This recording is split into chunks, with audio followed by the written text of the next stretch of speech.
E aí, nesse momento, tem um monte de gente fazendo tratamento com câncer e rindo e chorando e xingando o Grêmio. E, tipo, a vida não para porque você está doente.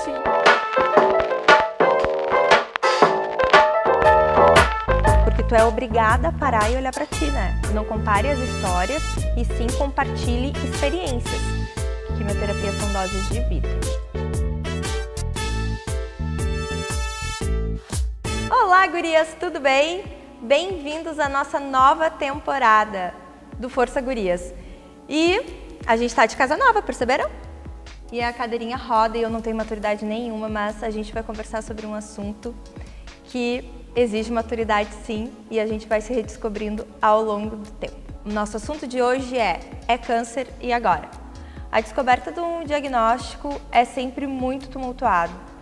É um turbilhão de emoções, a gente começa a corrida de muitas questões, muitas respostas e a gente se dá de cara com um mundo que até então a gente não fazia nem ideia que existia. É o câncer. E nessa corrida, assim como sempre, quando a gente está sempre ansioso ou querendo respostas muito rápidas, a gente vai para quem nos dá a resposta muito rápida, que é o Google. O Google ele é uma ferramenta maravilhosa e às vezes não. Então a gente começa a querer respostas e coloca câncer. Se tu colocar câncer no Google, tu morreu. Né? Coloca a palavra câncer no Google, deu, acabou. Mas vou contar um pouquinho da minha experiência quando eu descobri o meu diagnóstico. Eu fui pro Google. Quem nunca, né, gente? Fui pro Google e procurei sites confiáveis que eu julgava confiáveis através de pesquisas no próprio Google, que foi o Oncoguia e o INCA. E comecei a procurar algumas respostas ali para sanar um pouco da minha ansiedade, porque eu peguei meu diagnóstico na sexta-feira e até segunda e terça-feira, que foi o dia que eu consegui uma consulta, eu não tinha nada para fazer, além de pesquisar. É um perigo, assim, né? Mas ok, a gente administrou isso. E para conversar sobre esse assunto hoje, eu chamo duas convidadas muito queridas, que é a Thay Barros e a Ju Krelig. Elas têm experiências super bacanas para passar para a gente, tanto de tempo de diagnóstico quanto de diagnóstico.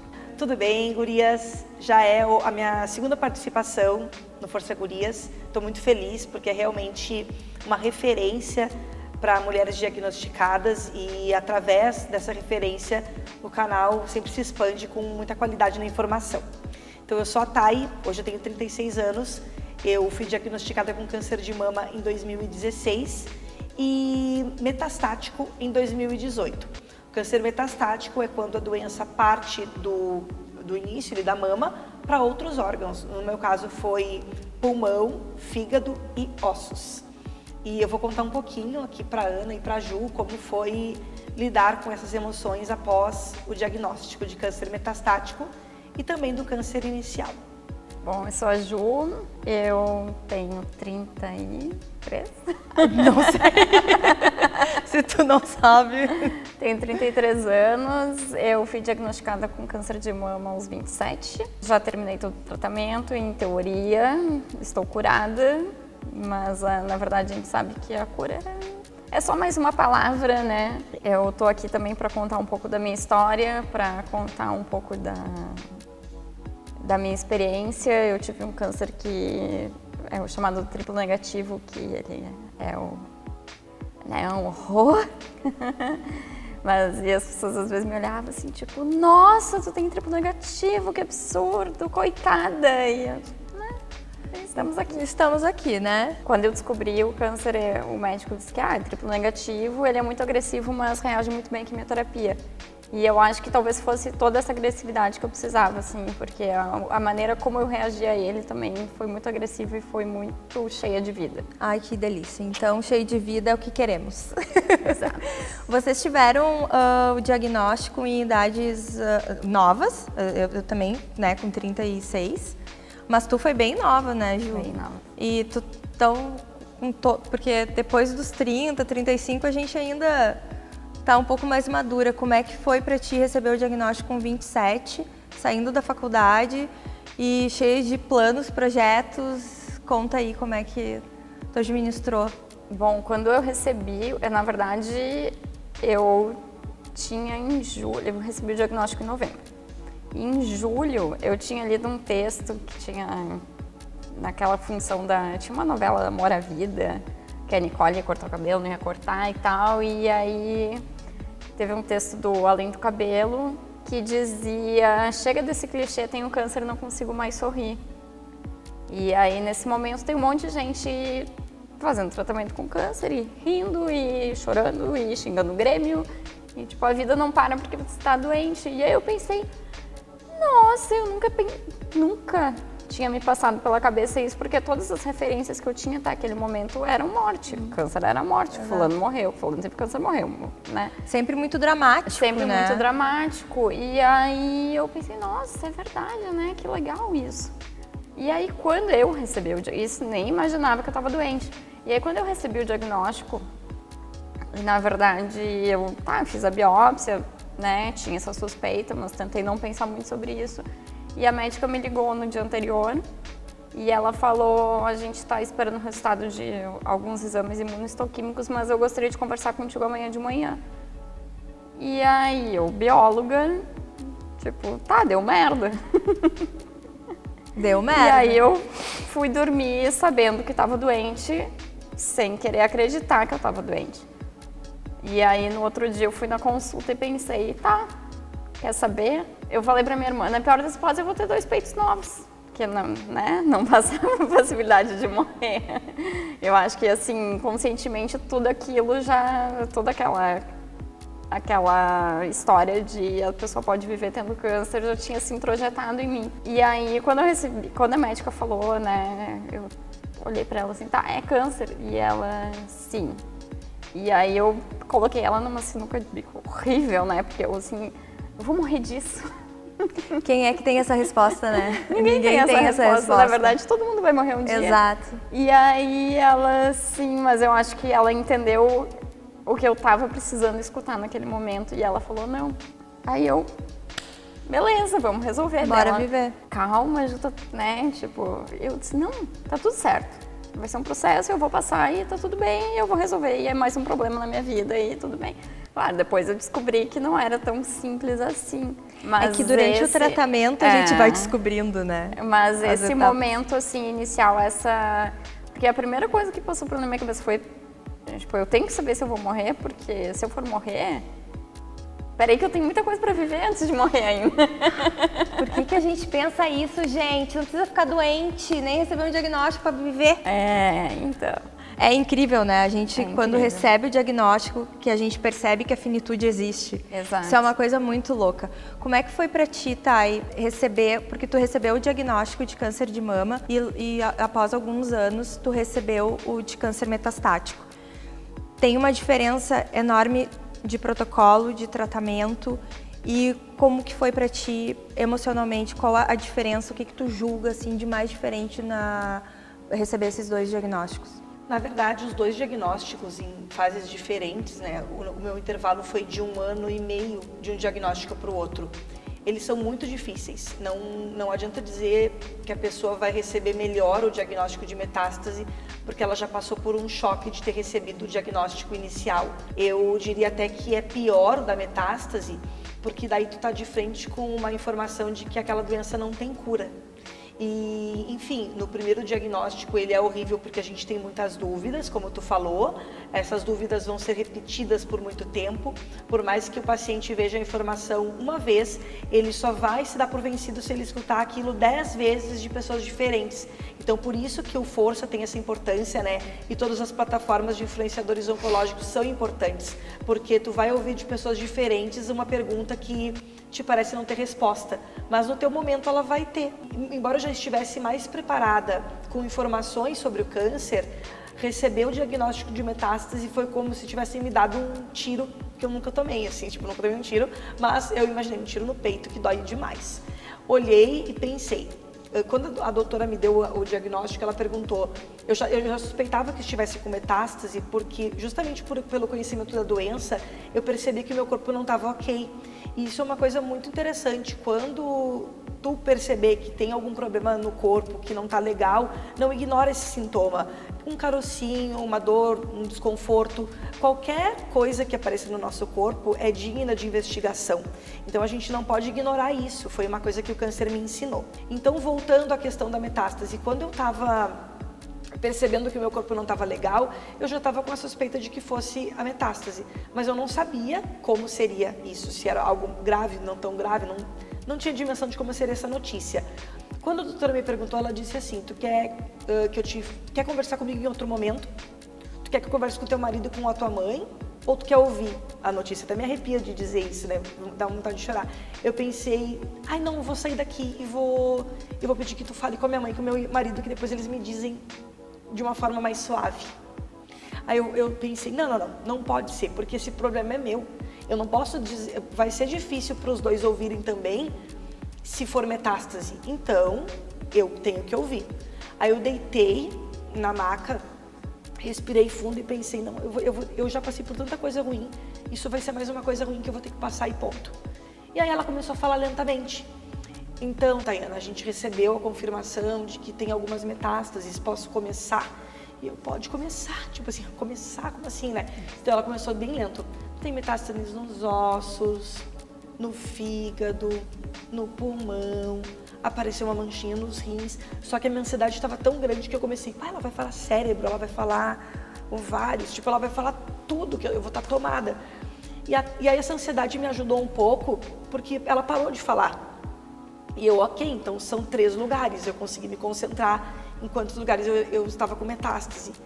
E aí, enquanto a minha mãe perguntava quais seriam os protocolos, eu chorava de uma forma horrível, assim. Eu berrei, meu marido chorou, meu marido que é uma pessoa super controlada, ele não conseguiu não se contagiar com aquele sentimento de tristeza que me bateu. E aí eu fiquei em depressão. Eu que não sou uma pessoa, assim, eu sou super autoastral e tal, mas eu tive um momento muito ruim, mais ou menos um mês, assim, que eu fiquei, eu não digo trancada em um quarto, eu conversava com as pessoas, mas não adiantaria as pessoas me visitarem.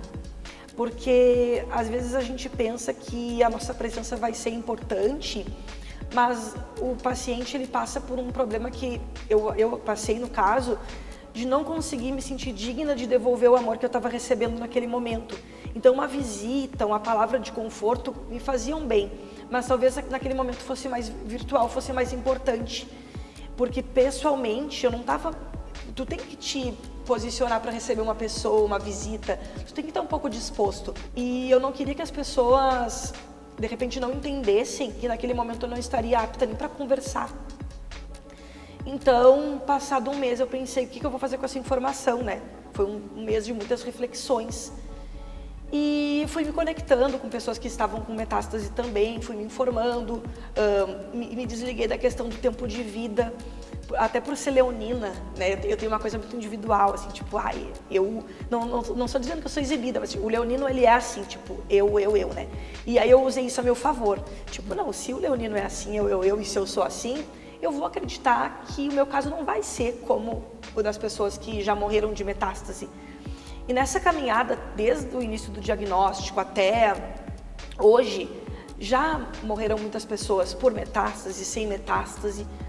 E eu penso que a gente não pode ter medo de morrer, porque justamente como a Ju já disse, como tu falou, o câncer ele desperta para algo que é a finitude. Então hoje, como paciente metastática, eu sou uma grande entusiasta dos cuidados paliativos. E eu percebo que o importante é viver o agora, o importante é a gente dar valor ao tratamento que a gente tem. É impossível não reclamar nunca, mas olhar sempre as coisas por um viés positivo, de entender que existem tratamentos para controlar a doença e que a medicina está muito avançada. E que a nossa parte é realmente estudar, ficar informado sobre o nosso caso e pensar positivo, porque a vida tá aí para ser vivida, a gente não sabe o tempo, não sabe do que vai morrer, nem me passa pela cabeça do que eu vou morrer, embora algumas pessoas pensem, nossa, Thaís está, já ouvi falar, condenada à morte, e ela reage assim. Mas, cara, tá todo mundo condenado à morte. A partir do momento que tu tá viva... Então, é isso, assim, é viver realmente o presente com uma intensidade muito maior do que se pode imaginar. Estou emocionada. Duas coisas na tua fala que eu acho que é muito importante para quem está assistindo. Pessoas felizes e alegres também ficam deprimidas. A depressão, ela não significa que sejam de pessoas carrancudas. Não, as pessoas que sorriem, elas também têm depressão. E isso é muito importante a gente salientar. Outra coisa que tu falou que eu acho importante também é cada caso é um caso. Então não interessa se o vizinho morreu de câncer. Se tu tem câncer, não significa porque o teu vizinho morreu que tu vai morrer. Porque cada caso é um caso, cada protocolo é um... A vida é muito única. Então... eu acho importante a gente deixar essa mensagem clara, porque quando se recebe um diagnóstico, as pessoas têm medo, a depressão também é um medo, né? E, não, mas eu não sou eu não vou ficar depressiva, eu sou uma pessoa que vive rindo, não tem nada a ver uma coisa com a outra, colega. Então, se tu tá aí, vamos trabalhar na terapia que tu vai conseguir descobrir que não é bem assim. Ana, tem algo para falar, até a respeito da Ju, que eu acompanho, eu acho muito legal. A Ju, ela sempre comemora o tempo que ela tá sem químio, isso. Né? Tipo, 6 anos sem químio. 6 anos. Exato. E sempre isso é uma festa para ela. Porque eu percebo que ela vive intensamente e comemora essa possibilidade. E muitas pessoas perguntam, logo depois que elas estão em remissão ou curadas, né? Se elas vão ter a doença de novo. Tipo, quais os riscos que eu tenho de ter novamente o câncer? Eu sei que parece muito duro ouvir isso, mas existem riscos da doença voltar, porque assim como a gente não tem a garantia do que a gente vai morrer, ninguém pode te oferecer uma garantia de que a doença não vai voltar. Então, o foco tem que ser sempre no viver no presente. Porque ainda assim, quando a gente está se preocupando em ter a doença, a gente está projetando o futuro que ninguém tem garantias. Então, claro que a gente não deve pensar depressivo do tipo, pode ser que a doença volte. Elimina esse pensamento do teu coração, né? Não vai acontecer comigo. Mas ninguém tem garantia de nada. E o retorno da doença também não é um fato que nunca vai acontecer, né? A gente tem que estar ciente de que a gente está bem agora e isso é o que importa. Claro, uma característica em comum que vocês têm e por isso, né, vocês estão aqui é essa positividade, essa vontade de viver. Que na verdade essa vontade de viver, ela precisa existir independente de ter uma doença grave ou não, né? Às vezes a gente esquece disso, que a gente só vai realizar sonhos, quando, depois. Então, isso é uma coisa bem legal. Ju, qual foi, assim, a maior mudança da tua vida depois do diagnóstico? Então, cite 3, por favor. A gente sabe que é uma imensidão, né? Mudou muito, né? Mudou muita coisa. Mas, assim, coisas que era muito de ti, que tu disse, isso não me serve mais, eu não vou mais fazer isso porque não dá. Acho que a primeira coisa que eu aprendi, que eu descobri nisso foi logo depois do diagnóstico. Eu tinha uma trilha marcada já, e aí eu fui fazer a trilha do Rio do Boi, que me falaram que não era assim tão difícil, né? E aí eu ainda pedi autorização para os médicos e tal, não, pode ir, Tu estava em tratamento? Não, eu ia começar o tratamento. No dia que eu fui para a trilha, eu fiz o último exame antes do tratamento.